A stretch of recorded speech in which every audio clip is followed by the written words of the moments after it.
They just jealous. They can't do it that much. I'm always telling everybody all the time, and I do get asked often.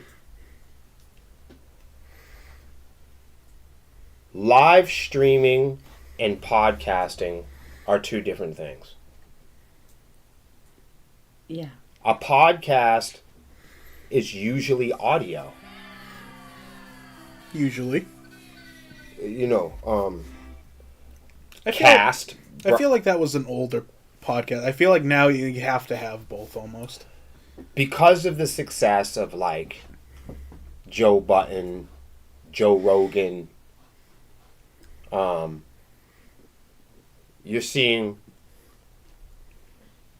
and understanding podcasts as being like a multi, like audio, video. But live streaming a lot of times is like what Melissa does on Sunday for Storm TV. Live streaming is much more interactive with the people in the chat. Yeah. So if anybody wondered why we never really respond to the chat during this podcast, is because we gather topics throughout the week, 6 to 8 topics that we plan on talking about. We may or may not get to them. But let's just say one person in the chat says something really powerful. Mm-hmm. It could be arguably more valuable than what we're talking about at the table. And that's great, except for the fact that we have to do our due diligence, committing to the topic and trying to stay as much as we can in tune with the conversation. Right. Where I feel like live streaming, you can address the audience a little bit more formally. Where here we're kind of dedicated to formal programming and storyboarding. We don't just wing it. This isn't just a freestyled show. We've written down a handful of topics and different conversations. I just wanted to say that there was a difference between the two. So if anybody knows, we're not ignoring it. That's all. Melissa is here. She does see your comments. Hi. In the event that she sees a great comment, she will signal us, and then we'll all talk about it. Welcome to the Honeycomb Hideout. This isn't just a podcast. It's not? No, it's a video cast. A vidcast? Yeah. The boys from Dead by Wednesday were calling it something the other day. I'm trying to think a podvod. A podvid. Vidpod. Vidpod. It was one of the two. Yeah. They combined video and cast. And vodcast. Oh, there it is. Vodcast. I like that. Yeah. It's like vlogging and podding and casting all in one. Vodcast. I like that. Hashtag vodcast. We should make that a thing. So I don't know if that's real, but it is now, and I like it, and that's what we're going with. So that's what's great about this. This is a 2-hour program, and it happens every hump day in the middle of the week. Wednesday lettuce. Yep. It's usually at 7 p.m. We ran a little bit late today. We got a big show coming, and we had some technical difficulties before we went live. Mm-hmm. But we're not late because of the technical difficulties. We're late because of me, naturally. So. We like to talk. No, so the thing is, Zach lives in the city across the way. We don't live in the same city. He used to live in the same city as us, but now we live in the next city over. So, Zach used to be here every day. Way back when. And now that we're being responsible, like he didn't believe that. We were being responsible before. Now that they've accepted me, I've moved away. Right. How dare you move away when you've been accepted? It wasn't my fault. But now, like when he gets here before the podcast, I want to talk for 45 minutes about band stuff. Because it's finally here. Right, we're supposed to be like getting ready for the podcast.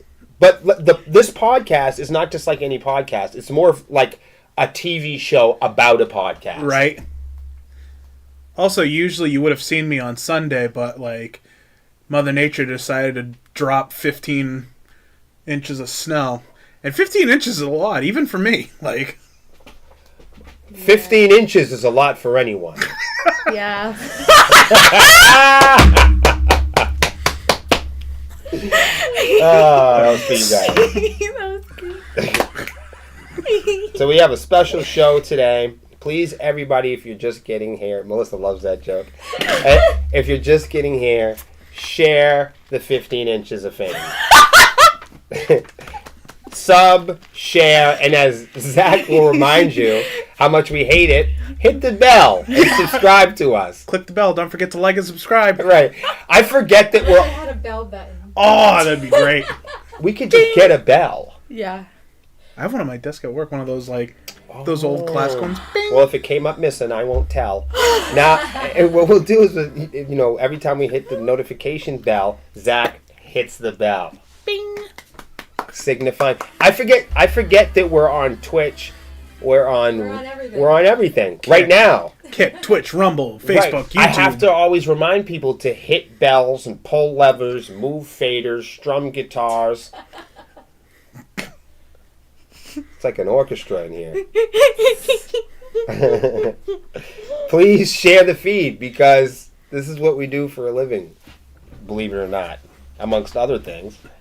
Follow us on Twitter. Follow us on Twitter. Also known as X. Right. If it wasn't derogatory before. Right? You got it. You guys are bad. The girls are telling secret nasty girl jokes while we're here blowing up.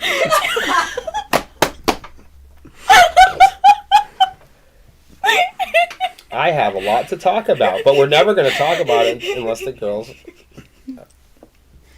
Alright, so we've been following this AI thing, and finally, there's some information about the laws regarding AI. Because everyone's talking about deep fake porn, deep fake Drake, real Drake versus fake Drake, fake SZA. You didn't hear about this shit? Fake SZA. SZA's pissed. I barely know who this person is, but they're mad. And they're mad because people are encroaching on SZA's artwork and they're replicating it artificially. You see the big Joe Rogan video that's going around now where they have deep faked his face and he says all kinds of wild stuff. Like the big one is like metal bands doing it. Where Joe Rogan like comes on your Facebook and says, don't fuck around with me. You better listen to Hero and the Horror. You're fucking dead, Oh my gosh. Have you seen it? those. They It's did one funny. with Elon Musk. Elon's Musk does one. They did one with You guys are going to have to Elon. show me these because I It's- haven't seen them yet. Now, I think it's hilarious. You know what I mean? But you know how it is in the internet. You say something enough times and people start believing it. True that.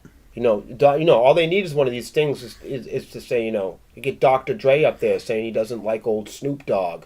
And people start believing it. People think it's the West Coast versus the East Coast. Remember that? But people will do that. People just start saying, it's Tupac and Biggie. You know how many people make up shit about us? Probably a lot. Right. One person said Melissa wears a tail on stage. No, that's true. But what I'm saying is, you got to understand, people will say anything on the internet, and it's like the telephone game. He said, she didn't say it, somebody else said it, nobody will admit it in person. It's fucking nuts. Does hearsay even hold up in court still, or didn't they eliminate that? So I think it would depend on which state and which court and which jurisdiction and who's your lawyer, I guess. that's the problem with hearsay, though. You don't know how true it is. And I don't- apparently, video can't even be.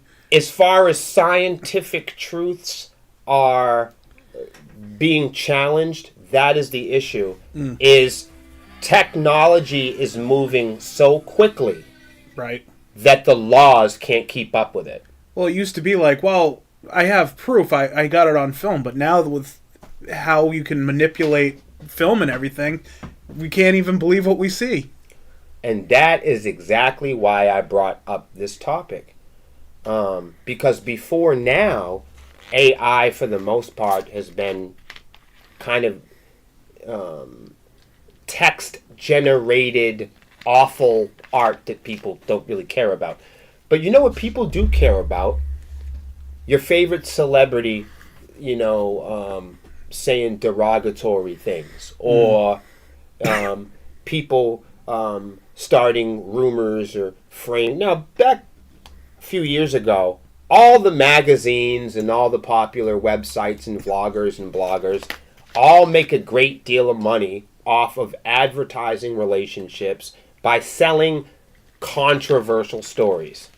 We all know this from meme mags like Loudwire, or even more so, the Harder Times, which is, as we all know, nearly satire. Mm-hmm. And let's face it, the news itself has to ask social media for permission before actually reaching anybody with actual authentic news. With that, the big concern isn't really necessarily people stealing hip-hop tracks, but like Zach is saying, people like, faking identities, I think is the big scary one. But the technology moves so quickly that the laws can't keep up. And as we all know, one of the biggest problems with music laws is the entire globe. Music is global. If music was just played in Manchester, we could figure out relatively quickly how to pay all the musicians in Manchester. Right. The issue is that there's music in Manchester and West Africa. And what we all know, West Africa uses different money. Mm-hmm. They have different value, right?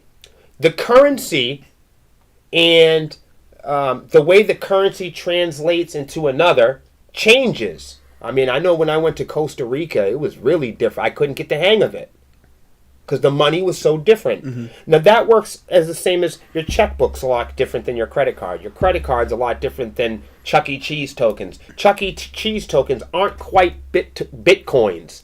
But if you came from another planet, you'd be really confused, right? Absolutely. You might be confused of what a united state was. If they were united and how they all disagree on things. Like money. That's a whole other topic of itself. You know, I could have a whole series based on that. Right, but we are united geographically, okay? Mm-hmm. But we are not all united in the way that we think. In fact, the globe is a very diverse place of apples, oranges, and peaches and pears and different animals and raccoons and rabbits and snakes. If anything we know about the planet Earth is that it's packed with variety. It's very complex. It's a very complex, fractal place. And humans are killing it all. There's a lot of diversity. I don't even know if we can give ourselves that much credit. There's so much diversity. True. I mean, I think even cockroaches and rats can outlive human beings. Cockroaches can survive nuclear war. I know. Well, I think that's fundamental, isn't it? Right. Certainly important. But the key takeaway here is we all buy, talk, and understand the language of money differently depending on where you go. If you're in the hood, money's different than money on the Wall Street. Yeah. Dirty money, clean money, new money, old money. It matters when we live in a land that can literally print it. It matters when you live in a land and all I need to do is show you a number, on a bank account or a bank statement or on a screen or some. It matters. I could just print the number, so it matters. The numbers lie? Fuck yeah, we got Spotify to prove it. We've got all kinds of evidence that numbers lie. So The issue with paying musicians isn't that people think that music is not valuable. We all agree that music, more than ever, is in the highest demand. Now more than ever is global music in the highest global demand. Which brings up the conversation that we've all been talking about since we started this podcast. It might be the nucleus, is how do we fairly compensate musicians? And how do we do that consistently and observably, globally? How do we agree to globally pay musicians?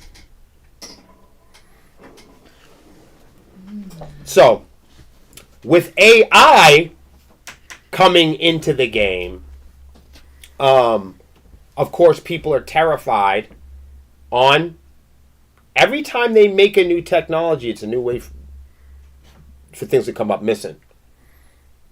It's, every time they come up with one of these new gadgets, it's a new way for somebody to mimic being a rock star. Yeah. The EU has finally started the conversation that is plays a vital role in forming a language that we can all use globally to understand how we are going to plan on protecting ourselves, musicians, the entertainment industry, from plagiarism and AI and people ripping off people with AI technology. I'm going to read a little bit about it because this is just the beginning. As you guys know, with technology moving so quickly, the courts have to follow. And the technology and AI is moving so quickly, everyone is skeptical if we're ever going to catch up and be able to put human beings in a courtroom to go over this stuff. You might die. You might not live long enough to really go over the full effects ethically. You might not be able to go over all of the moral ethics involved. You might outlive, AI might outlive the legal process regarding it. So, the European Union has done it. They hammered out the world's first comprehensive set of laws governing the development of artificial intelligence. Trust me, they haven't done much. Oh. Just hear me out. Following intensive negotiations between European Parliament, which is like their government, which is like their, what is that, like their Capitol Hill or something? Congress? It'd be like... Okay, I don't know. That's why I'm asking. Cool. I only know about Parliament, the band. That's a band? Yeah, we played with some of them. You don't remember that? We played with them in New Jersey. We didn't play. They were in another stage. They played the outset. Remember they headlined the outside side stage, and we was on the inside. Oh, that's right. We were in the inside. Yeah. That's right. That's right. That amazing band. When I was like, oh, the one we stopped for. We have to play in the other room when these guys are playing, and that was the people from. Oh shoot! They were so good. It was shit. disgusting. And now they're making laws in Europe? Like, that's wild. Talk about a weird career move. Good for them. So Parliament announced on December 9th that it has a deal on the bill to ensure AI in Europe is safe. I told you there was fine print. All respects to fundamental rights of their democracy while businesses can thrive and expand in Europe. The bill and its architects are casting the balance between the need to protect fundamental democracy rule and law of environmental sustainability in the face of risks from AI and artificial intelligence. And the creation of an environment will enable Europe's AI business to thrive amidst intense global competition in the field. Stick with me. Not everyone agrees that this bill has struck any type of balance or garnered higher profile detractors, mostly from the French president, Mr. Emmanuel Macron, who is mad at everyone all the time, as you already know. He's always mad at Spotify. Did you know that? I did not know that. He is the maddest. He's madder than me when it comes to Spotify. That's hard. I didn't think that was possible. He did it. So, meanwhile, the reaction from right holders, especially the music business, has been one of cautious optimism. Anytime somebody says cautiously optimistic, I think of pandemics and diseases. So I'm done with that phrase. The global organization representing the recorded music industry described the bill, sounds like a typo, as constructive and encouraging framework. Sounds like a parole plan.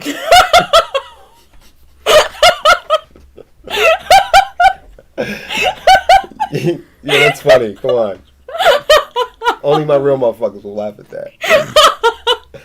While technical details are not yet finalized, the agreement makes clear the essential principles such as meaningful transparency, obligations, and the respect of the European copyright standards, not the American. They propose the AI model that operates in the internal market must be fully reflected in the final legislation, the group had said following the deal's announcement. The bill introduces a number of restrictions on AI to assure the protection of European rights. Not American. Yeah, I just wanted to point that out a couple times. We haven't gotten started on the conversation. Europe Day. It's almost That's a like we're whole other- waiting for Europe to get this started so we can. I sent this to Collect my friends in notes. Europe. They were really happy about it. Well, right now America's still too occupied with he's on that side and she's on that side, so I'm not doing what she says because I'm on that side. So once we get that sorted out, then they'll maybe move along to more pressing issues. There was just one here that was just so powerful, and I'm gonna not find it, right? Because I should have. Dude, there was one in here that it was just beautifully written. I'm gonna find it and I'm gonna put it up because this is much longer. I just wanted to let you guys know how far we were getting on the legal speech, but there was. I'm gonna try to look for it when you guys are reading one of yours. There was one in here. They had talked about how they plan on protecting, and the wording of it was just so beautiful. It was like, basically like AI can be used except within the terms that infringed on somebody's human generated ability to express themselves. It was just beautiful how it was written. I've got to go. That was just like word trash compared to like how they framed this out. And that was really the whole reason. I really should have taken it. That's what I get, But the article is so huge. I'm gonna also put this in the Yellow Jackets.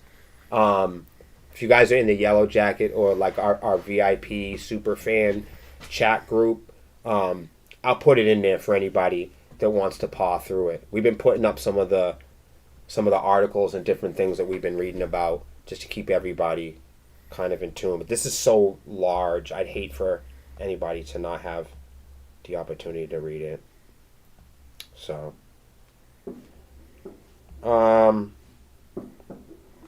best of 2003. We've heard of some strange stories in our time, but this one sounds like a tale so long that it must be made up. Back in 1982, Musicians Union in the UK, while claiming to be working in the interests of its members, tried to ban the synthesizer. What? Wait, ban the synthesizer? You heard that, Melissa? Banned In 1982, Melissa in 1982 wasn't born yet. No. I wasn't. In 1982, the Musicians Union in the UK, claiming to be working on the interests of its members, tried to ban the synthesizer keyboard. Oh. Wowza. Why? Isn't that funny? Yeah. There, But, like, there was why? There were gatekeeping. Why? Let's talk about it.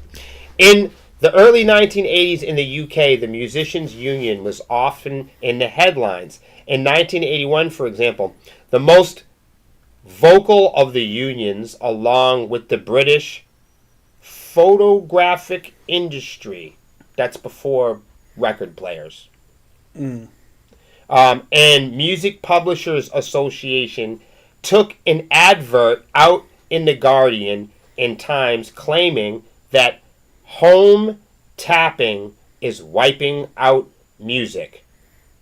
Home tapping? Yeah, Home tapping. check it out.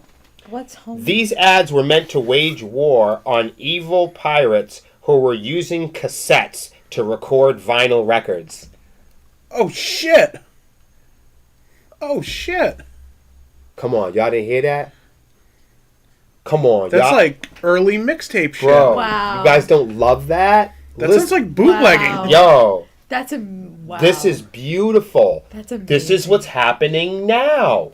Wow. So this has been going on before even the now times. To me, this is so fundamental.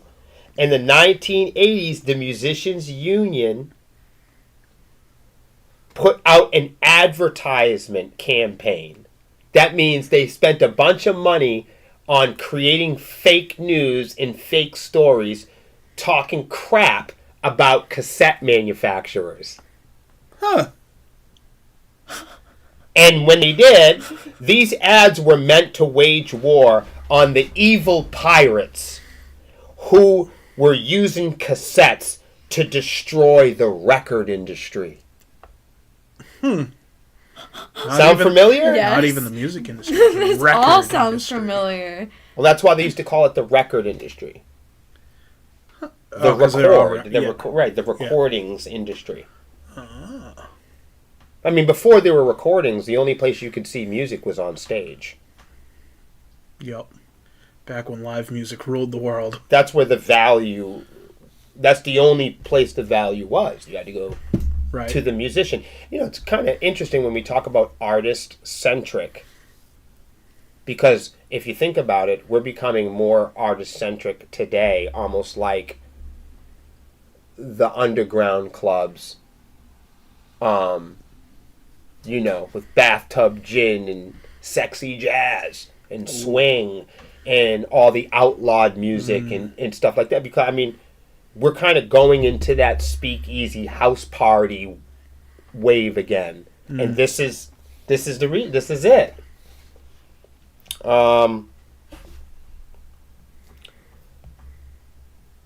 The problem was the vast majority of home taping was done by people like us who were recording the vinyl that we had already bought or making compilation tapes, mixtapes, remember those? For those who more than often would go out and buy the album. So that's the thing. People used to hate on everybody making mixtapes, you know, but in most cases, the quality wasn't really great. So I'd get a mixtape from Zach, and I'd be introduced to brand new music, and that would influence me to actually go support the artist with my real money. Right.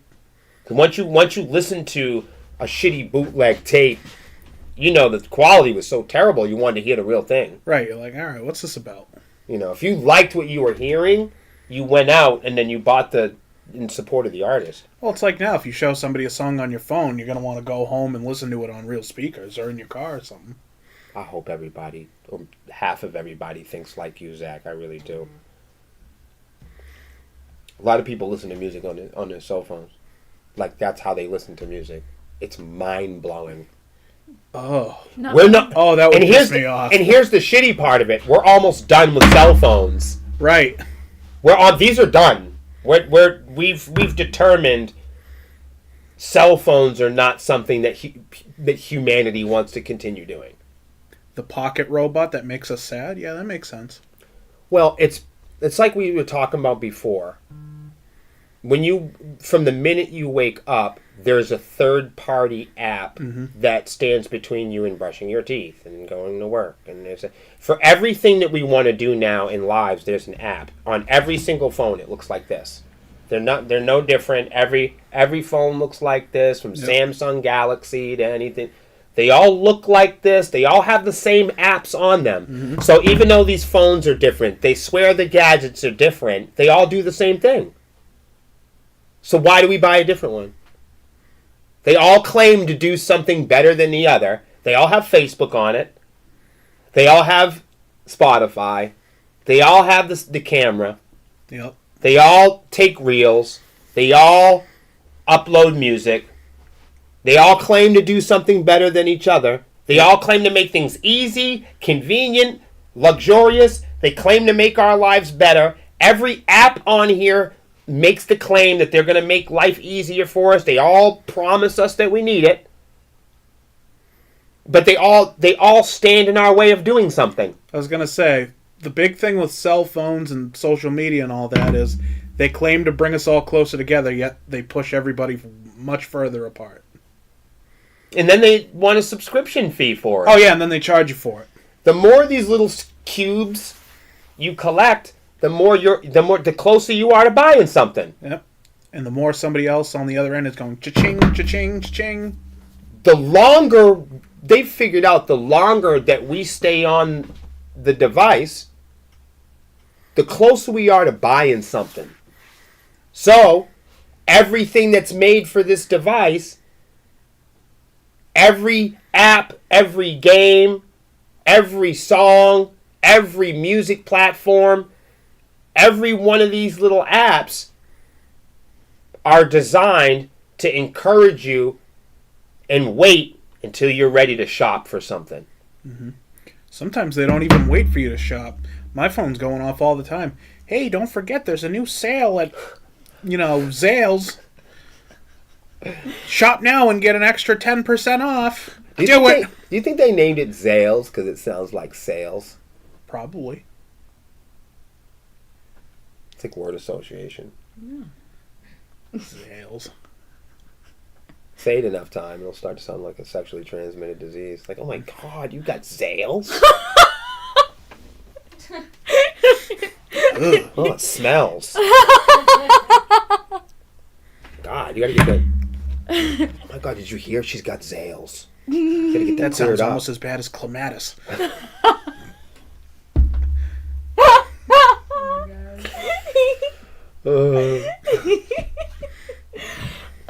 Yeah.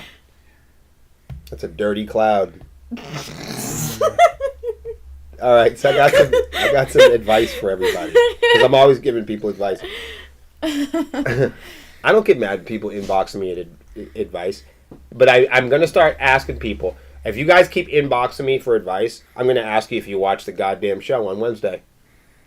Because all the answers to your questions are answered here and in past episodes. She ain't lying, man. True that. She ain't lying. And don't blame it on me because we actually go and do our homework and research. And a lot of times, everything that we're talking about on here is either like personal experience, like he's been in other bands, I've been in other projects, we've all done different things. So like it's usually out of mostly opinion and experience. I haven't gone to school for music. I didn't, you know what I mean? Nobody sat, I didn't pay for any identifiers or degrees. Nobody, I didn't go to school for any of this stuff. So that's why I tell everybody, you should learn with me. And also, don't shoot the messenger. Right. Something that happened to me might not happen to you. You might have a great time on Bandoozle. What's the other one there? Band Bond. Bands in town. Bands in town. No, what's the new one? Rocket, right? Come on, Melissa. I got lost because there's so many bands. SoundCloud's up for sale. What? Oh shit! I didn't know that. Yeah. Interesting. Porn companies are looking at it. Oh. It's a lot. Smart. That's brilliant. He's very smart. And hilarious. And funny.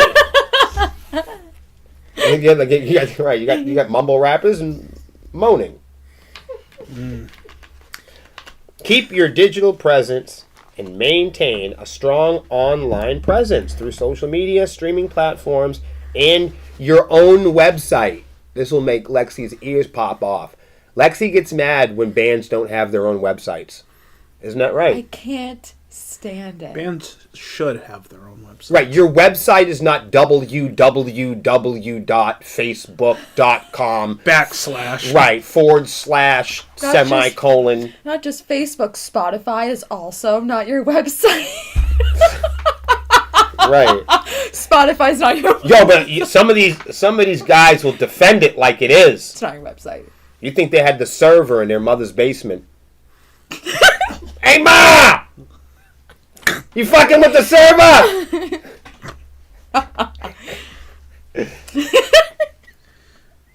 I heard they're selling SoundCloud!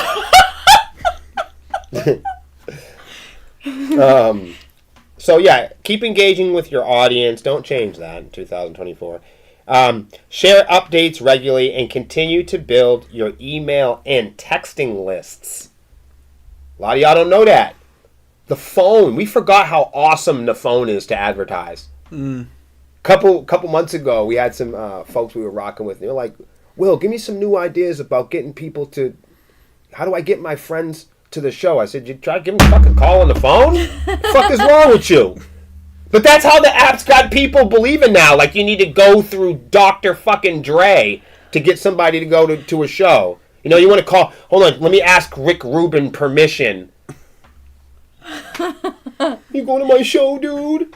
Is that where we're at? We're fucking terrified to ask people if we're going to go to a show or not? You either go or you're not going to go. I don't understand. It's been the same kind of conditions since the history of shows. Wait, do people still make phone calls? I do. I hang up on... every day. Yeah. I also hang up on a motherfucker, too, if you don't want to come to my show. Here's the thing. I'll call you and ask you. I call my friends, and I call them, and I ask them, are you coming to the show? And if they don't come to the show, then I won't call them back. Yeah, That's but... awesome. I won't call you anymore. So my friends who wonder why I don't call them anymore, I say, you don't go to the fucking shows. I ain't going to call you anymore. I said, if you went to the shows, I'd still call you. The people that are my friends that I call on the phone, they're sitting there right now watching this. Goes, he calls me. I guarantee it. They know who they are. And all my other friends that I grew up with, I've got thousands of friends that watch this shit. They're sitting there going, I haven't gone to a show in 3 years. Oh, so that's why he doesn't call me. Right. Now you know. That's why I don't talk to you. Because you don't get... Right. I'm not going to... Well, come on, man. The information you guys can get from watching this podcast Right, why- every week. What are we going to talk about? This is why people should tune into the Right. podcast. As soon as we start talking about... I'm going to talk about my life, which is music, and you're not going to care. Which is why you didn't go to the show. And then they're going to ask you for advice about it tomorrow morning. And then you got... Right. And then you're going to ask me advice about what you should do in your life and what I think when we don't talk.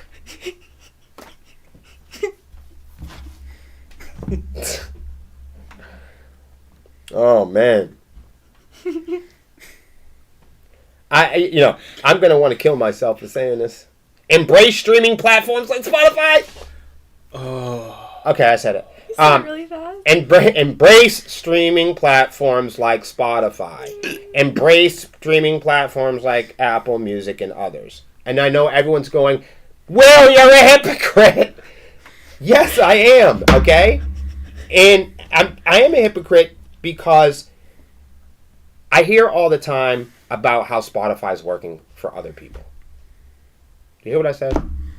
I'm saying I talk shit about Spotify because I don't like it. And I can write 3 pages on why it doesn't work for me and I really don't like it for the band. I can also, in the same hypocritical stroke, I can show you and send you our link on Spotify. We're there because as much as I've talked about Spotify or SoundCloud or the internet, I think it would be foolish to not be on it. Which is a good time to remind you, we did just drop a new single, Romance and Reality, available on all streaming platforms. Including Spotify. Including Spotify, and it's actually doing really well on Spotify, I gotta say. It's really weird. Our Spotify audience isn't very metal. That's interesting. Our Spotify audience likes more of our hard rock music. Interesting. All of our more metal songs on Spotify are dead last. Like, oh, wow. all the stuff that it's very different. Actually, That's now that cool. you think about it, when I first It's very bizarre. when I first heard of you guys and I looked you up on Spotify, I think The Swarm was the most popular song by Everybody's- like a lot. No, that's to be. And real that with is like you, a straight up rock song. the song. We didn't. It's one of those sweet cherry pie moments in our lives. We made that song as a last minute thing. It was. I wouldn't say it was like tongue in cheek. It was serious. We had a good time, but Melissa grew up in a very traditional rock and roll band environment. So when we made the track, we were like, wow, we've never really made a rock and roll track before. So when I heard the initial ideas to it and we started kind of auditioning and playing around with it in practice, we had joked about making it a real song. But we never did. It was just music, and I mean, there were even like pretend lyrics, and then there was some talk about making a song about technology and about our fan base, and how if it wasn't for technology, we wouldn't have a fan base, and because nobody would play our music, and nobody would. It was very hard at the time to get people to listen to our demos. We weren't very great. The recordings weren't very good. But we were grateful to have social media and technology, and because of that, we were still able to make conversations and get the band booked. And that's how we found Glenn Robinson, was through technology. And that's why, the irony of Sepsis and all but being a social media band and social media kind of being the big ignition key for us. That's why Melissa's saying in it, technology's been a savior to some degree for us, and so challenging at the same time for the species, technology. But that's why we made that song, because it's weird that we're covering stuff like this and we're podcasting and we're doing it. It's almost like we were telling our own future. Right. That's weird. Yeah, that is. Now we've never really gone over this conversation before. That's freaky. And like that was like and the idea that song does well, it's just so bizarre to me. I don't, and it's very well. I know. It really is something else. 20 stars from Brandon. Thank Hell thank you, yeah. Brandon. Thank you. Hopefully, you don't spend all your stars in one place, because we got to go to Connecticut, and they got the This Saturday. Yeah, Brandon's gonna be there, and we got the pizza place. What's the deal with the pizza place? Oh, Frank's Pee-Pee? Yeah, that's what it's called. Yeah. You didn't know that? It's famous. No, Yeah. I didn't know that. Yeah, I'm Frank's so Peppy. but people call it that. But when you... you were. But this shit is serious. It's world famous. When Zachy B throws a hotel party, I get the best food around. I am now. Now have she's my listening. attention. Right now she's listening. Oh, yeah. Wait till you see. So the thing is Melissa has a strict singer's diet and will not eat. This is something for anybody out there. Shout out to the good people at local New England Watch. Because when local New England Watch comes out, if you guys are in a band, or anybody here performs in the New England area, New England Music Watch is a group of people that will run up on you with cameras. There's about 6 to 8 of these fucking people. And you never know when they're coming. If you could be in a blues band. This is why I love New England. Because if you're from somewhere else, you don't got this. 50 stars from Gio. Hell yeah. Gio, I got to talk to Gio after this weekend. He said for Zachy wearing the best pajamas ever. No, everybody's wearing pajamas today on the show. I'm not wearing pajamas. We didn't even plan that either. PJ party. I actually wore my Spidey Man shirt for Hans. Lucky him. What was I talking about? Frank's pee-pee. Hotel party, singer's diet. Yes, we're gonna have to get some pee-pee for this one after the show. And then local New England watch. Yes, if you are in... That's nasty. Right? Listen, what I'm saying is there's the pizza place, okay?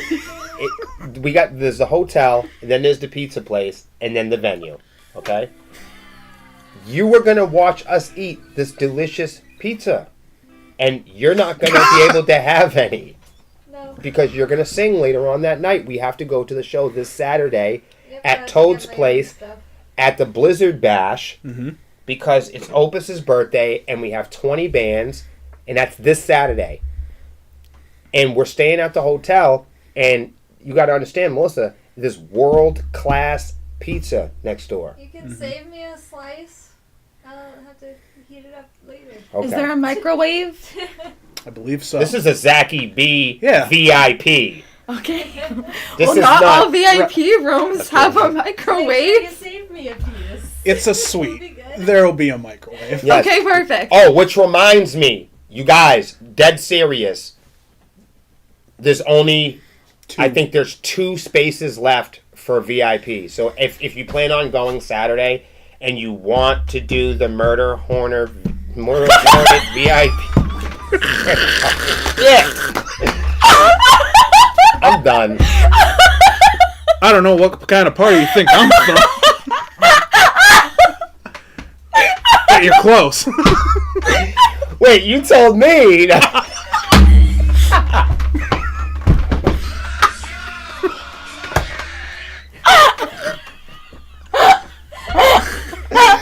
what we said last week in band practice.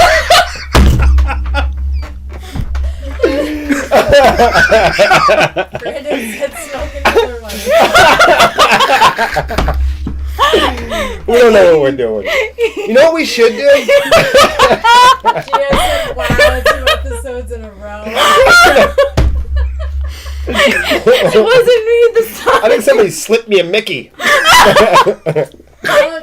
Kevin, you want to be VIP? Go to our website. Wait a minute. Kevin's not going, is he? Are you? I don't know. Are you coming? No. Kevin? I hope so. Kevin. I mean, that... Kevin. Pull the I fire wasn't alarm. aware of any of this. This is the Look. first I'm hearing of it. If he's coming out. Y'all throwing me a wild punch. Kevin can do whatever he wants. But that doesn't really... Kevin gets the upper... He gets... If there is an extra tier, Kevin's in that one. Yeah. Mm. Yeah. Mm. Yeah. That's funny. So, if you plan... I'm going to speak slowly. If you plan on... Oh, he said he's not. Okay, all right. Okay. All right, so back to what I said. Limited... No. So, we have 2 more slots to fill. Everything I say sounds dirty at this point. I can't... We're going to change the conversation. See you Saturday. There. Jesus, I can't get it together. Lexi, your turn. Holy shit. I'm going to get something to drink. Lexi's going to tell you guys about how CDs are making a comeback with Gen Z. Hi. Hi. Somebody try not to make a dirty joke for 15 minutes. Gen Z are trying to find... My generation, Gen Z, are trying to find new ways to connect with their favorite artists. Because streaming their music on their phones is not enough for them, for us. Or even finding it for 5 seconds on TikTok. That is not enough for us to connect with our favorite people. We're looking for more ways to connect with our favorite artist. And one of the ways that we're looking at connecting with the artist is that we're finding that collecting CDs, not like just going to the record store and then finding the CD. No. Gen Z they are doing that. But mainly what they're doing is when they go to the show and they're going to see their favorite artist, they'll go to the merch table and they're like, we want a keepsake. We want something. We love you guys. We want to find a way to support you guys. And they're picking up CDs. They're starting collections. And for a lot of them, it's becoming a huge hobby. And because of this, it's helped increase the CD sales to about 3%. But don't go crazy. Streaming is still 86%. Of course. CDs only went up 3%. But it's still a lot, though, like, right? in comparison to the streaming. And this is pretty huge, especially with the fact that Gen Zers not only are just going to a record store and doing it that way, we want to support them directly. And the way that we're finding to do that is through going to their merch table at the show, picking up a CD, and supporting them that way. 90% of us aren't even opening it, but we have it displayed as a collection. And it's actually adding to this whole phenomenon with Gen Zers where we only like things for like a week. And then we move on to something else. Yeah, that's hilarious. Going to shows and picking up a CD that's brand new. It's your favorite artist. Not only is this new, but you're supporting them, but this is new. They get to add it to their collection. Like, oh my God, this is new, and they get to goggle at it for weeks. And honestly, it's actually really interesting to see Gen Zers be recognized for getting off of the internet and discovering things the way things used to be. Wait a minute. Are you guys growing up? Yeah, we're growing up. Aww.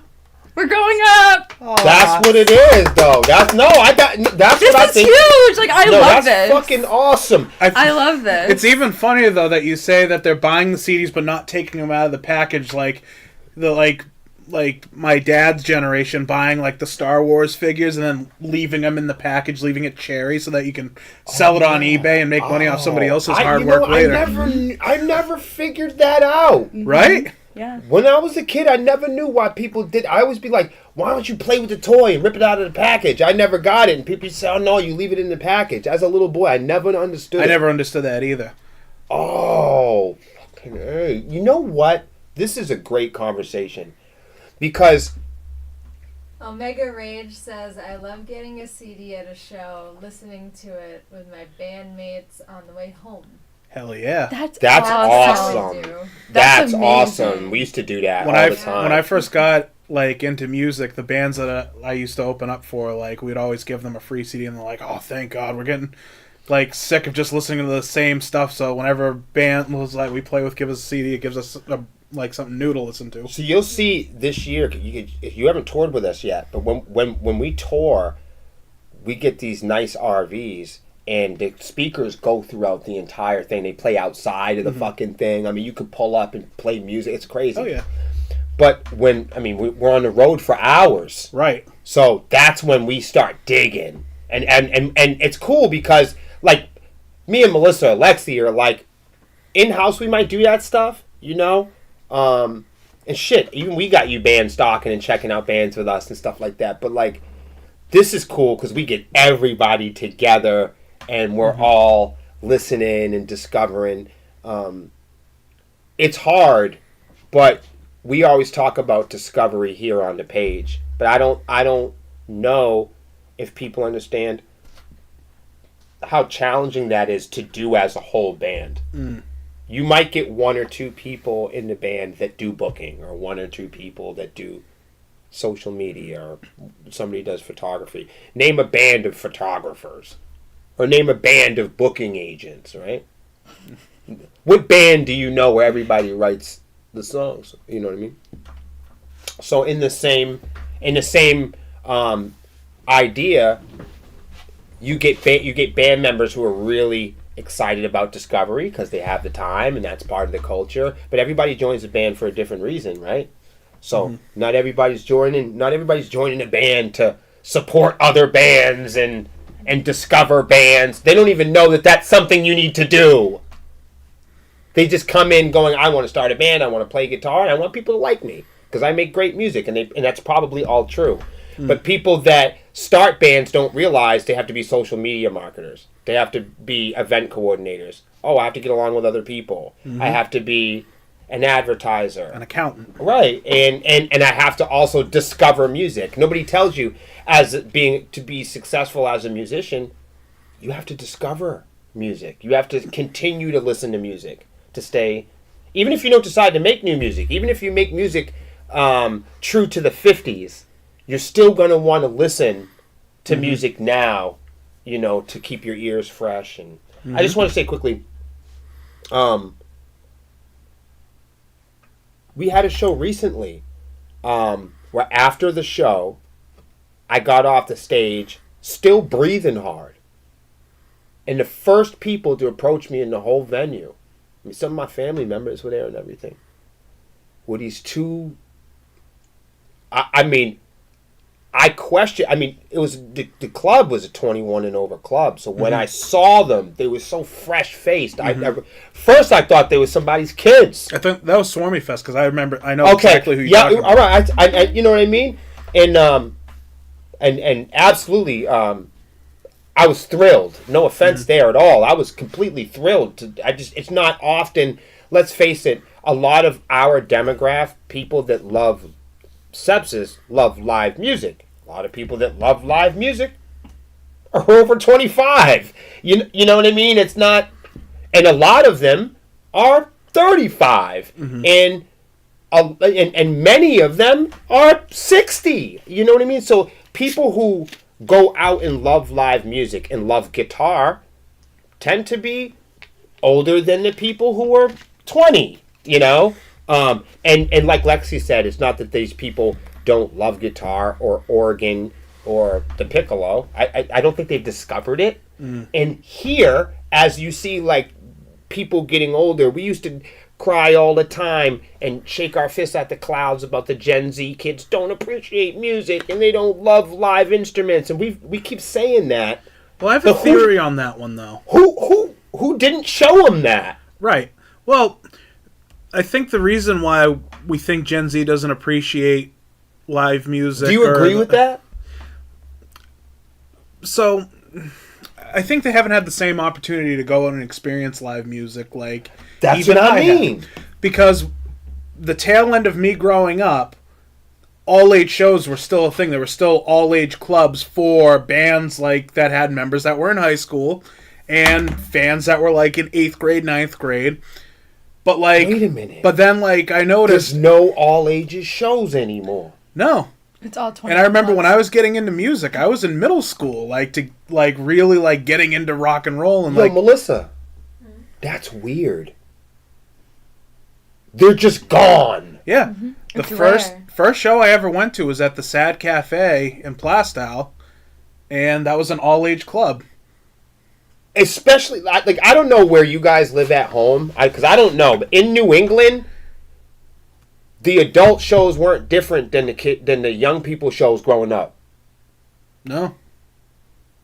If they served food at the bar, you could have people that were 18 at least. Yeah. Rocco's was all ages. That's right, it was. Rocco's Bar and Grill was all ages. That's right. Oh my Club God. Drifters. My mind is blown right now. Yeah. Our first show Wait a minute. Wait. Was this doesn't even make sense. They sell beer at festivals. They also sell beer at Rocco's. Yeah. But if they sell, I'm saying they sell alcohol at Soulfest. I mean, they sell alcohol at the arcade. What the fuck is going on? What's the problem? If they sell alcohol at the bowling alley, then why can't kids go to? Well, society has started bubble wrapping kids. So they can be on the internet with pedophiles filling out job applications. Yeah. This is what's broken. Yeah. Oh, what the fuck is going on? The system is so fucked. Like, when my dad was a kid, he would, like, at 6 years old, go down to the corner store to get cigarettes and booze for... I did too. My mom used to send me with a note. Yeah, exactly. And then they usually get an extra Can nickel. I tell you something, though? But at that time, your mom knew the person working at the desk.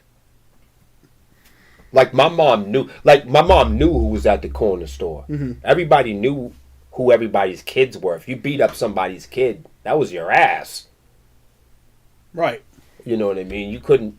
But I'm saying somewhere along the lines, you know, the powers that be have determined, like, oh, no, we can't let them, you know, go and get that, even if it's for mom, you know, we just started bubble wrapping everybody. Oh, they can't go to all-age shows. There's moshing there, and they might get hurt, and, you know, we don't want little Johnny accidentally kicking little Jimmy. And Right. The shelter. As Black Friday all ages? Technically. Well, I mean, yeah, you have to have a... How about church? Is that all ages? Yeah, church is all ages. I mean, they play music there, there's wine. I mean, now, like, once you turn 18, you're still required to sign up to possibly get killed in another country because you have to sign up for selective service. But you can't even buy cigarettes anymore. True? Yeah. You're still legally required to sign up for selective service. But they're slowly taking away and pushing, like, you have to be 21 to buy tobacco products now. That blows my mind. Right? I don't think that's fair. If you're a legal adult, there shouldn't be any restrictions. That's what I was saying earlier about the technology moving faster than the law. Right. That's the same type of thing. That's scary. Mm-hmm. I'm very happy to see younger people out at clubs, and I'm really now going to go look deeper into this all ages thing. I want to follow up on this. Right. There should still be, you know, adult clubs and adult spaces. Sure. You know, we're a difficult band because we got into heavy metal to make adult music. Mm-hmm. I know we live in a time now where everything is all inclusive, but we deal with a lot of adult topics: murder, sex, crime, betrayal, romance. You know. Yeah, but the kids that were going to see Twisted Sister in 1984 were all 14, 15, and they were... True. That's you know, true. You know, kids were going to see Wasp, and they were rated for singing about sadomasochism and bondage. Right, you got as long as you're not performing those acts on these underage people, you know, it's no different than seeing a play. Fucking Romeo and Juliet. I was just about to say Romeo and Juliet was pretty scandalous. Those were about 12-year-old children. Right. Like, no, you're right. It's all just a, you know. When have we not been able to handle a good story? Exactly. What the fuck? Now we can't tell. Right, now you got me now. Now you got me, man, because we can't tell stories. We can't teach each other shit. Right. We also can't tell jokes.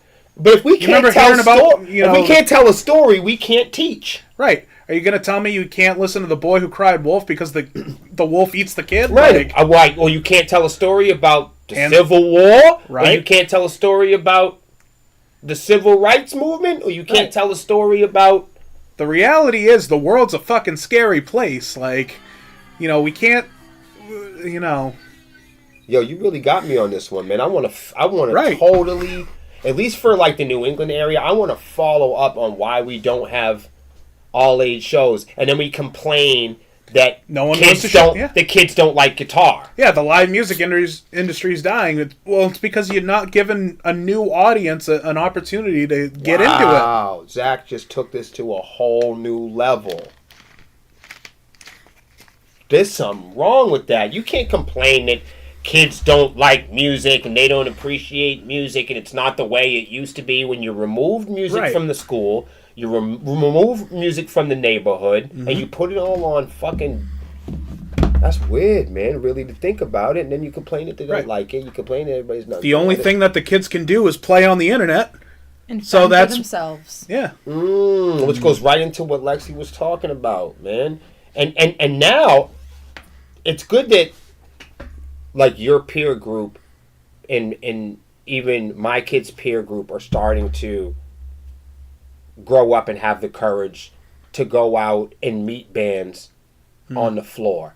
You hear about these kids being scared of their own shadow. But when we were at that show, I got off stage and these young fellas was waiting for me. Like I owed them money. I said, who are these guys?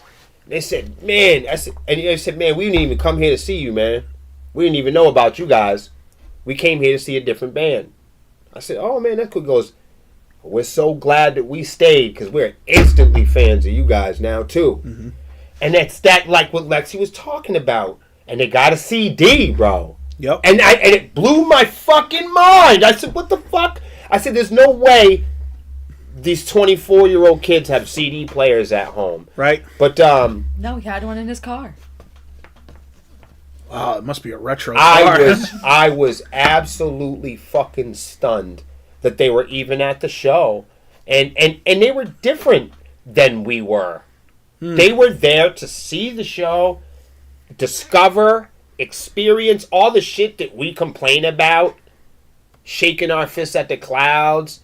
And as I'm picking through my little gray hairs, like, here is what I've been asking for the whole time. You know, what a relief. I wasn't related to them. Normally the 20-year-old kids that come and see Sepsis were related to them. You know what I mean? Like, right. Get in the car, kid. But this is different. You know, these are some young fellas I never met before, you know. And they kept it real, man. They were authentic. And they had a plan of their own. You know, nobody told them to do that. You know, and they were very nice. They weren't like I was. I'd have been drunk, tripping over myself. Right. You know, they weren't. They looked me in the eye, shook my hand, loved the music. They were great. So I shout out to them boys. I don't even know. I should have got their names, but hopefully we see them again. Hopefully, I don't even care if we do. I hope they continue to just discover bands. Right. If they never come and see us. If you guys ever see this again, maybe they sobered up the next day and they were like, oh, that band was awful. But we'll still go discover. Yeah. You know? Nah, man. But even if they don't come back again, I really hope that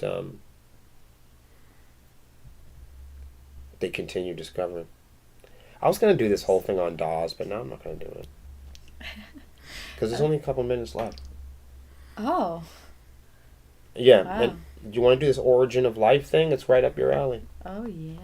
Do you want to? I got one for Zach, too. Yeah, I can do it. Okay. So, there was a report of a new study from scientists. They have found direct evidence of oxygenic photosynthetic structures.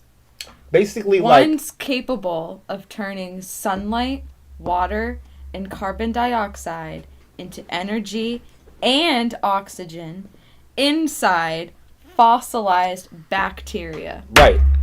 Huh. And these structures were found in Australia and Canada, and these fossils are about 1.75 billion years old. Yo, come on, That's man. old. Pushing back the undisputed origin of photosynthesis as we know it by at least 1.2 billion years. We're done here. We're done. We're fucking done. Every time we dig a little more, we find out there's people that were here before. We keep doing it. We go move a little to the left and dig a little bit more. We realize that we got to start the story all fucking over again. Right. Everything you knew up to this point is actually wrong. This key process helped life along by pumping the atmosphere full of oxygen. The current scientific understanding is that photosynthesis evolved some 3.5 billion years ago, but that was primitive, that kind didn't produce oxygen. It's the opposite of photosynthesis. Today, all but a few algae, bacteria, and plants that photosynthesize make oxygen. But when that shift first happened is unclear. Ooh, that means things were really different at that time. Yes. Scientists think cyanobacteria were some kind of the first organisms to perform oxygenic photosynthesis using structures inside their bodies called thylakoid membranes. These are dense stacks of protein and fat where photosynthesis itself takes place. Holy shit. Whoa. Yeah. Photosynthesis It's like a takes plant place thing. in protein and fat. That's a fucking weird thing, whatever that is. Right? Right? And they're saying that's alive. Yes, that is life.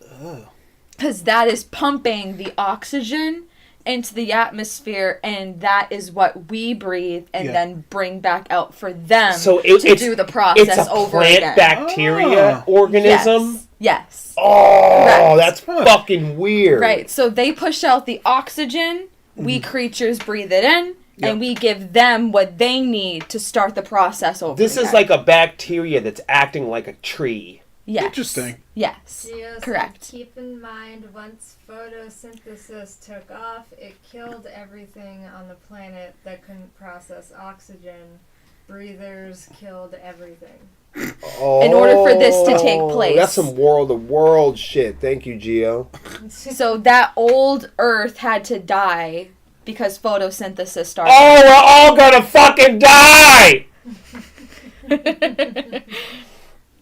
Where have I heard that before? Well, I could say we're all gonna die for sure. Mom said See that's you. why I like hanging out in the wasp nest. And what Geo is talking about is called what's known as in the Earth's atmosphere as the Great Oxygenation Event. Goodness. That's when gracious. Earth started creating oxygen. It's like Bluetooth. It just came on one day. I made that up.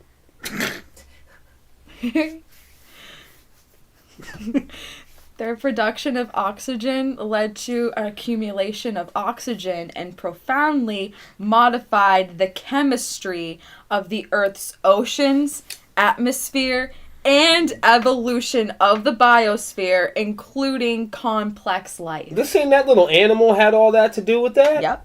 Oh, that little slippery son of a bitch. Cyanobacteria also later became the main sunlight factories we see in organisms today, or chloroplasts. Oh, bro, you know what they need to do? They need to make a company and call it Sinolight and have it absorb light through biological creatures, and you stick them to your wall. Yeah. They scream at you and light comes out of their mouth. Ugh. Rap, rap. Yo, you guys seen that death whistle? I want one of those. Yeah. Death whistle? I Yeah, have. yeah, yeah. Like they used to use these things in war, and you swing them around, and they sound like people being murdered. Oh, It's so charming. Like a screaming woman, basically. I don't think How horrible. photosynthesis happens like that. This is not the type of screaming woman you guys are all thinking about. No, screaming, This dying. is awful. Oh. Yeah, I mean, this is, Ah, it's really no fun. Right. Scientists had previously identified thylakoid membranes in fossils dating from 150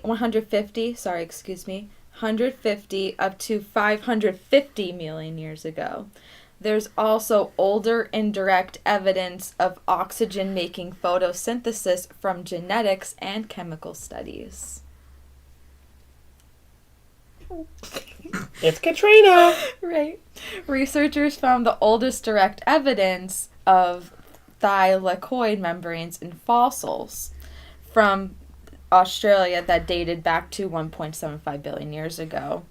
And what's interesting about these fossils is that squishy organisms like bacteria that don't contain hard substances like minerals or bones. They don't stick around in the fossil.